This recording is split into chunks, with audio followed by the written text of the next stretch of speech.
Hi hello, कशा आहात सगळे? असं करते स्वस्त असेल, मस्त असाल आणि तुमचं नवीन एका व्लॉगमध्ये खूप खूप मनापासून स्वागत. आता पावसाळ्याचं वातावरण आहे म्हटल्यानंतर सगळं चांगलंच असणार.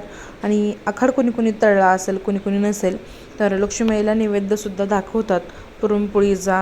आणि कोण कोण सुवासिनीसुद्धा जेवू घालतात. आता मग म्हटलं चला 8 ते 10 दिवस राहिला होता आषाढ महिना संपवला.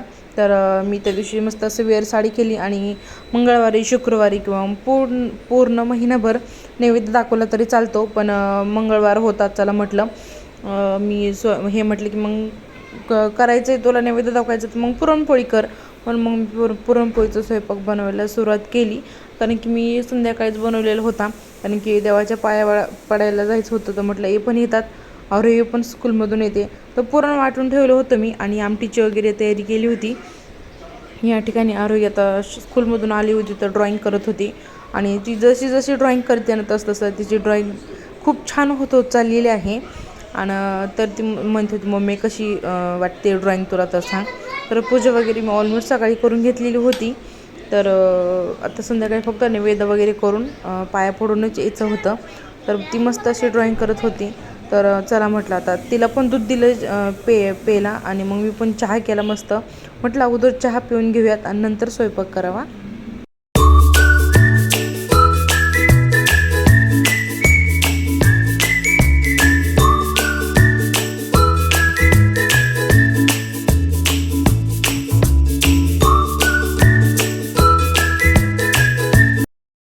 तर भजेचे रेसिपी खूप साऱ्या टाकलेल्या आहेत आणि क्रिस्पी भजे मुंबई स्टाईल कसे करायचे ना, तर त्याची रेसिपी शेअर करत आहे. तर अशा पद्धतीने मी 5-6 कांदे घेतलेले आहेत.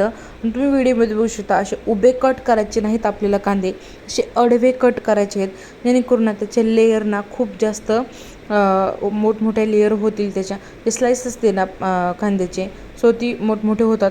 आणि जर असं उभं काढलं ना तर आपले जास्त होत नाहीत. त्याच्यामुळे 5-6 कांदे घेतलेले आहेत मी. अशा पद्धतीने आपण सगळे कांदे कट करून घेऊयात. आता एक मोठं ताट घ्यायचं आहे, त्याच्यामध्ये कांदा टाकून घ्यायचा आहे. तो मोकळा कांदा जो आहे ना, तर ते मोकळा करायचा आहे. त्याच्यामध्ये हिरवी मिरची आणि कोथिंबीर बारीक कट करून घेतलेलं आहे. आणि जेवढे काही मसाले आहेत, धना पावडर, हळद, लाल मिरच पावडर, नमक, आणि त्याच्याबरोबर तुम्ही या ठिकाणी लाल चटणी थोडीशी आहे ना, तर लाल मिरची पावडर पण टाकायची आहे. आणि ते ना साईडला रेस्ट करायला ठेवून द्यायचं आहे. त्याच्यामध्ये नमक वगैरे टाकल्यामुळं काय होईल ना, त्याला पाणी सुटेल आणि मस्तपैकी पाणी सुटल्याच्यानंतर म्हणजे मसाले पण आहेत ना ते मिक्स होतील आणि कांद्याला एकजीव करून घ्यायचं आहे. त्याच्यानंतर ना अर्धा तास तरी आपल्याला ही प्रोसेस करून घ्यायची आहे. म्हणजे काय, कांदा अगोदर कट करून नमक टाकून सगळे जे मसाले आहेत ना सो ते टाकून घ्यायचे आहेत. आणि त्याच्यानंतर ना थोडंसं हाताने मॅश करून घ्यायचा कांदा, जेणेकरून मसाला सगळं एकत्रित होईल. आणि आता बऱ्यापैकी नमक टाकल्यामुळं कांद्याला पाणी नॅचरली सुटतं, त्याच्यामुळं दुसरं एक्स्ट्राचं पाणी टाकायची गरज नाही. आणि आता समजा जसं 6 कांदे घेतले तर 3 ते 4 माणसांना कांदा भजी पुरेशी होते.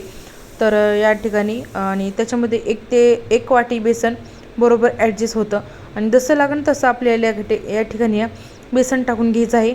आणि आता हो, जेव्हा केव्हा तुम्ही कांदा भजी करताल ना, तेव्हा अगोदर नमक टाकून घ्यायचं, नंतर जास्त नमक टाकायचं नाही, नाहीतर मग भजे खारट होण्याचे चान्सेस जास्त असतात.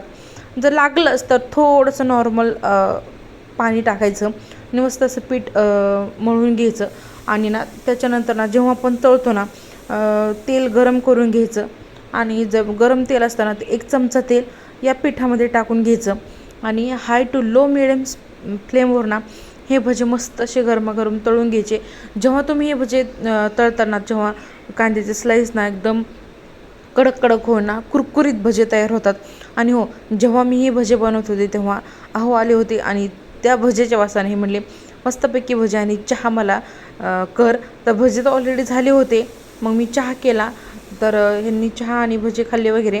तर मी नैवेद्याचं ताट वगैरे भरलं आणि मग सोसायटीमध्येच मंदिर आहे, त्याच्यामुळे जास्त लांब जायची गरज नाही. तर नैवेद्य वगैरे ठेवला, नारळ वगैरे फोडला. त्याच्यानंतर मी आले घरी. जे 7 वाजून गेलेले आहेत आणि आता मी नैवेद्य दाखवून आलोत आम्ही सगळे तिघं पण, कारण की मग सोपं पडतं. रात्री हे पण असतात, आरोही पण असते पाया पडण्यासाठी. आणि आता फक्त पोळी बनवायची राहिली. तर मग अशी ते आले होते जेव्हा भजीची रेसिपी शूट करत होते तेव्हा, तर त्याच्यामुळे मग ती शूट करायचं राहिलं होतं.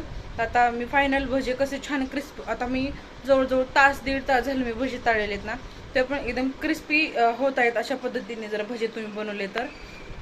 स्वतः नैवेद्य वगैरे दाखवलेला आहे. आणि आता पुरणपोळी मी फक्त नैवेद्य बनवले आणि देवाला नैवेद्य दाखवून आले, कारण की जास्त पण अंधार नको म्हटलं व्हायला. आणि यांना पण बाहेर जायचं होतं, थोडं काम होतं ते. तर आता मग पोळ्या बनवून घेते आणि मग नंतर तुमच्याशी बोलते. त्याच्या अगोदर भजे कसे झालेत ना तर ते दाखवते तुम्हाला. आणि मी थोडेसे बनवले होते.